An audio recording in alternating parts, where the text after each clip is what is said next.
When Mrs. Frisby got home, Teresa, Martin and Cynthia were eating supper, as she had told them to do if it got dark before she returned. Coming silently down the tunnel, she could hear them talking in the room below, and she paused a moment to eavesdrop on their conversation. Obviously, Cynthia had been worrying, and Teresa was reassuring her. "She couldn't have got back sooner than this, Sonny. Don't you remember? The crow said it was a mile to the tree. It might be even further." "Yes, but crows fly so fast." "But if he went 2 miles high," that was Martin, "it would be 3 miles altogether." "6, said Teresa. 2 up, 2 down, and 1 to get there and 1 to get back." "That's right. No wonder she isn't back yet." "But what about the owl? You know how owls are." It was still light when they got there. He couldn't see. But it's dark now," said Cynthia. "Oh, I wish he'd come back. I'm scared." "Not so loud," Teresa said. "Timothy will hear you." "I'm home," called Mrs. Frisby, hurrying the rest of the way down. And now it appeared that they had all been worried, for they ran to her, and even Martin, who ordinarily avoided such displays, threw his arms around her. "Oh, Mother," cried Cynthia, near tears. "I was so worried." "Poor Cynthia. It's all right."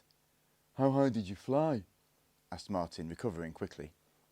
"High enough so the trees looked like bushes, the garden like a postcard, and the river like a snake."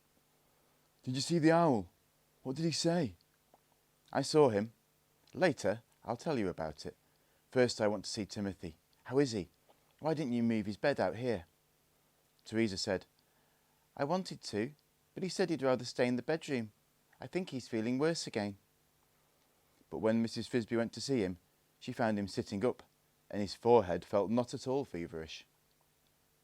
"I'm all right," he said. "I stayed in here because I wanted to think about something." "Think about what?" "About moving day." "Moving day? But why? What about it?" Had he, after all, overheard her talking to the others, heard about her flight to the owl? But no, he was explaining. "I haven't been outdoors since I got sick, so I don't know what it's like. I mean, the weather. But today, this afternoon, I noticed something." "What was that?" "A smell in the air. A warm, wet smell. If you sniff it, you can still smell it, though it's not so strong now." Mrs. Frisby had noticed this, of course, both indoors and out. "It's the smell of the frost melting," Timothy went on. "I remember it from last year. And after that, it wasn't long till we moved. Mother, when are we going to move this year?" "Oh, not for a long time yet." Mrs. Frisby tried to sound as casual as she could. "It's still much too cold, too early to think about it."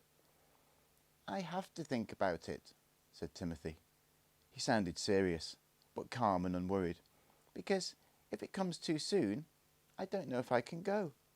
I tried walking about a little bit today, in here, when the others were outside."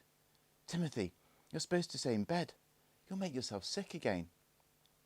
I know. But I had to find out.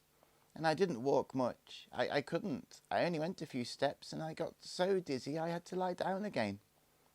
"Of course you did. You haven't fully recovered yet." "I suppose I haven't, and that's why I wanted to think." "Timothy, you must not worry about it. That will only make you worse." "I'm not worried at all. I thought I would be, but I'm not. Or maybe I think I should be, but I can't. What I really think about is how nice it is there in the summer beside the brook. And it's true, I want to go, but I'm not scared. I was afraid you might be, or that you might think I was. That's what I really wanted to tell you. I'm just going to wait and see what happens, so you shouldn't worry about it either." Mrs. Frisby realised he had somehow switched their positions. He had seen the danger he was in, guessed somehow, that moving day was near, and that he was very likely to die. And yet here he was, reassuring her. She wanted to tell him about the owl and the rats, tell him that something still might be done, but she decided she had better not. She did not really know if they would help. It would be better to wait until she had seen them. So instead she said, rather lamely, "Timothy, don't think about it any more. When the time comes, we'll see how you are, and then decide what to do." The next morning at daybreak she went to see the rats. She had never been in the rosebush before, never even really been close to it, and now, the nearer she got, the more nervous she became. No one had ever told her, nor, as far as she knew, told any of the other animals, to keep away from it.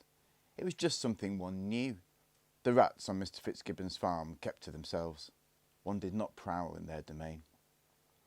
She had, before coming out of the garden, looked around carefully to be sure Dragon was nowhere in sight. But even Dragon, though he would chase a rat up to the edge of the bush, would not follow him into it. The thorns, of course, helped to discourage trespassers. Mrs. Frisby had never realised until that moment, standing next to it, how very big the bush was, how dense, how incredibly thorny. It was bigger than the tractor shed, and its branches were so densely intertwined that, as small as she was, Mrs. Frisby could find no easy way to crawl into it, though she walked all the way around it looking. She remembered approximately where she had seen the rats go in, and she studied that part of the bush carefully. How had they done it? Then she saw that on one branch, close to the ground, the thorns had been scraped off. About half an inch of it, just big enough for a handhold, was worn smooth. She put her hand on this and pushed timidly. The branch yielded easily, rather like a swinging door, and behind it she saw a trail, a sort of tunnel through the bush, wide enough so that she could walk into it without touching thorns on either side. When she went forward, she released the branch and it swung back silently into place behind her. She was inside the bush, and it was dark. She walked forward, peering into the dimness and following the small trail which wound in a curving course towards the centre of the bush, its earthen floor packed firm by the pressure of small feet. Then, straight ahead of her, she saw the entrance. She had expected what? A round hole in the earth, most likely, but certainly nothing like what she saw. Firstly, a sizable clearing, about 5 feet across, had been cut from the centre of the bush. Branches overhead had been cleared away too. Not quite to the top of the bush, but almost, so that the sunlight filtered through easily, and soft moss grew on the ground. In the middle of this bright green cave rose a small mound, 8 inches tall, in the end of which was an arched entrance, neatly lined with stone, like a small doorway without any door. Behind the entrance, a tunnel, its floor also lined with stones, led backwards and downwards. Beside the entranceway, looking at her with dark, unblinking eyes, stood the biggest rat she had ever seen.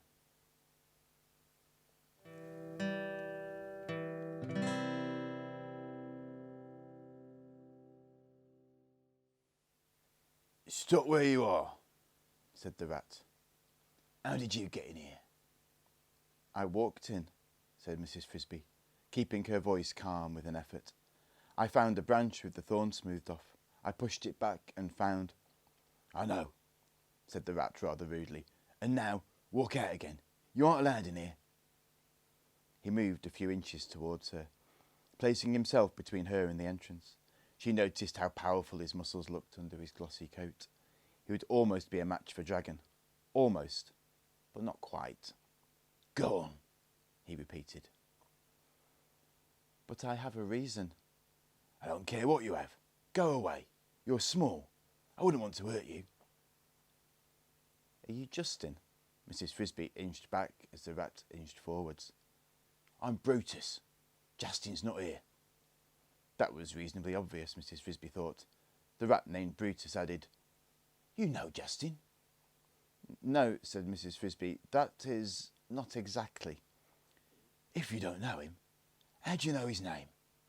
Brutus sounded puzzled, and Mrs. Frisby observed that, though he was greatly oversized and muscular, and his eyes were bright enough, he looked very young. It was told to me by a friend. Can I see him?" "Justin?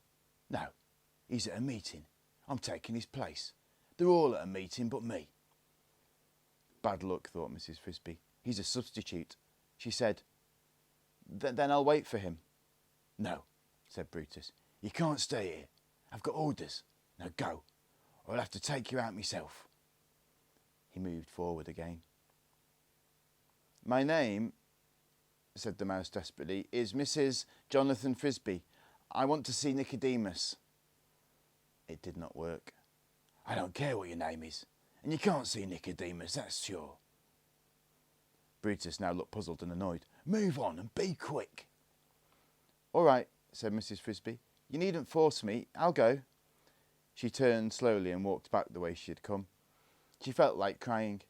After coming all this way, after flying to see the owl, to be turned back so abruptly at the end, she thought, as she walked into the darker part of the bush, maybe she could just wait for an hour or so until the meeting, what kind of meeting could it be, was over, and then go back, and perhaps the rat named Justin would be at the entrance then.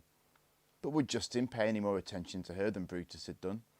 She had a feeling that he would.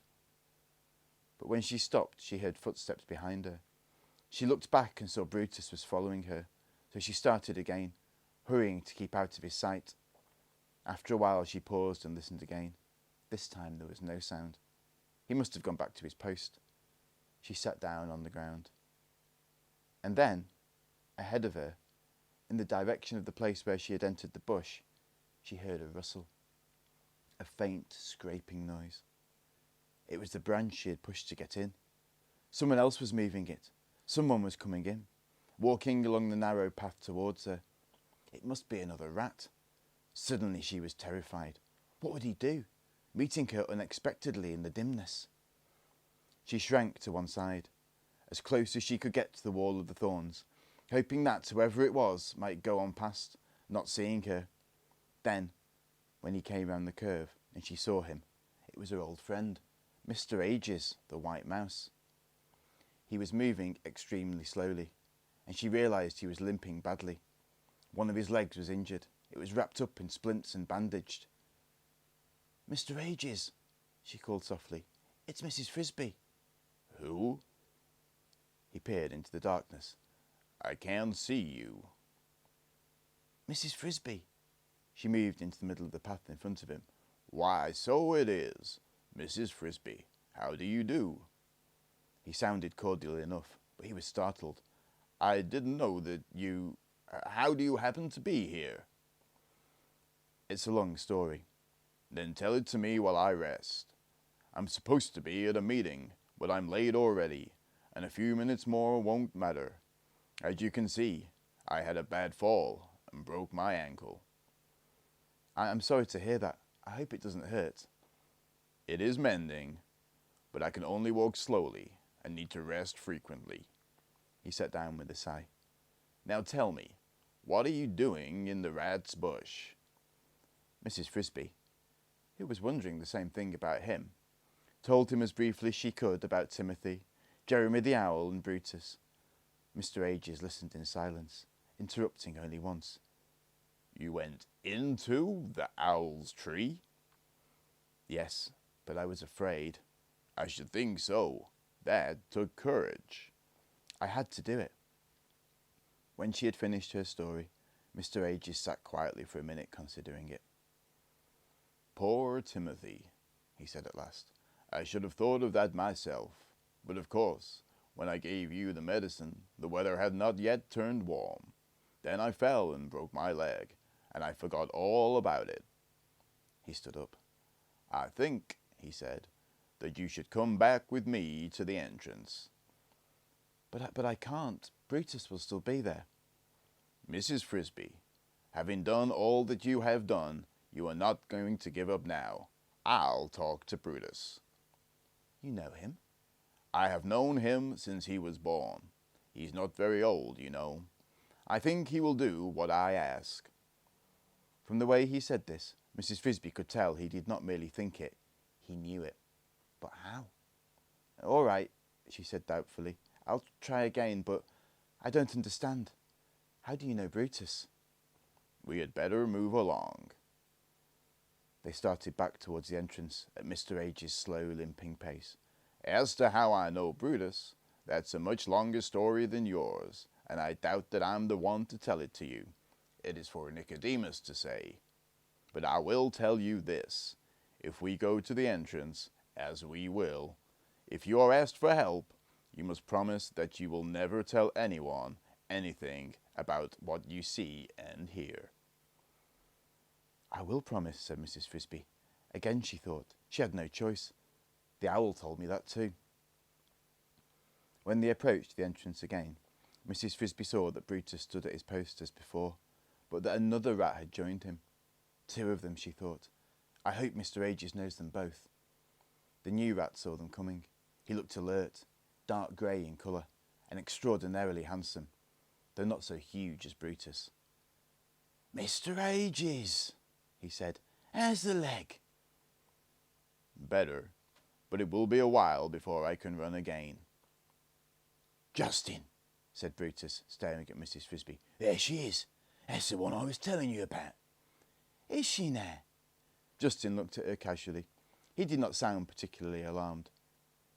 Mrs. Frisby, said Mr. Aegis formally, may I present my friends, Justin and Brutus. How do you do? Brutus sounded doubtful.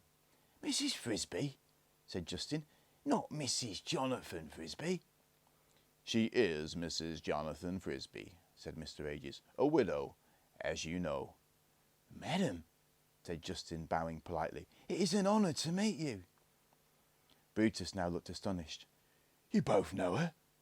Who is she?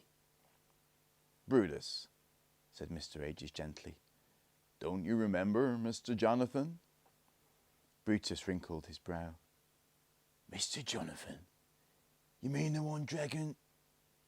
Yes, said Justin quickly, and this is Mrs. Jonathan. Oh, said Brutus, then to Mrs. Frisby. And why didn't you tell me? I wouldn't have chased you off. Well, said Mrs. Frisby, I did try, but it doesn't matter. No, Mr. Aegis added, because on the way out she met me coming in. She needs to talk to Nicodemus, and quickly. Brutus looked doubtful again. Nicodemus? But can she? I mean, what about the rules? What about the plan? Mr. Aegis said, that has been taken care of. She has promised secrecy, and she is to be trusted completely. That I myself guarantee. After all, consider who she is. And as an afterthought he added, and who her children are. Who am I then? Mrs. Frisby asked herself in wonder. I suppose that too will have to come from Nicodemus. Mr. Aegis said to Justin, What about the meeting? It can't be over already. It was temporarily adjourned, said Justin, to wait for you. In fact, I came to find you. Then I suppose we had better go in. Justin led the way through the arched entrance, with Mrs. Frisby and Mr. Aegis following. Brutus remained outside at his post.